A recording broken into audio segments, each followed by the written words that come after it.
Okay guys, so we've reached an important integer here in which I feel it's going to be necessary for me to explain what's happening.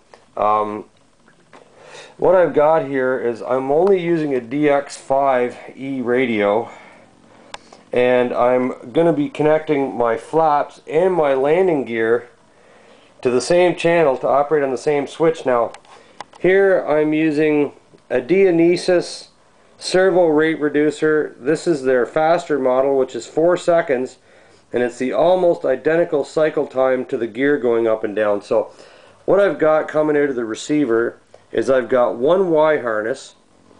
That Y harness is going to the controller for the IEATSRT Retracts. One half of the Y harness is.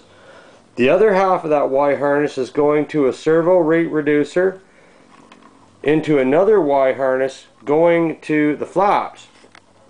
So now one thing I did want to talk about, and this is a great idea, Brandon gave me this idea when he was doing his, is glue one in and don't glue the other one in until you get the gear up and have a look at the angles of it, you know, side to side here like this, and the spread of the gear and so on, like so. It looks pretty good, so I'm going to go get to gluing that in soon, but I wanted to show you guys how this works. We'll see if we can get the flaps and the gear in there all at once, and you can see that the gear and the flaps cycle almost the same rate, which is great. And there goes the gear and the flaps. We'll get a close-up here of the one flap and the gear on this side.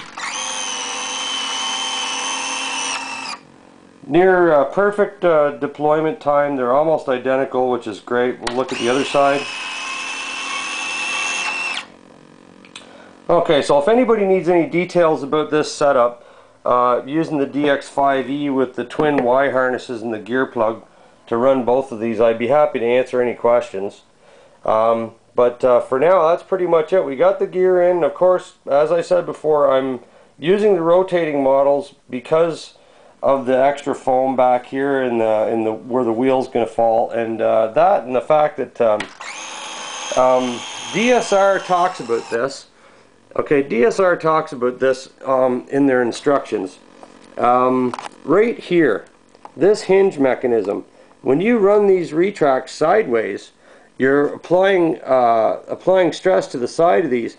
I decided that just because of the way that mechanism is and the amount of extra stress that's going to take in the event of some hard landings, that these would probably be better. And you know, I'm not the best at landing, but I've been belly landing these things for the most part. But okay, so that's pretty much it. We should probably discuss this little power wire. It uses the balancing charge plug on the battery. Now it's only using 2 of the cells. Now that's not a big problem if you've got a balanced charger.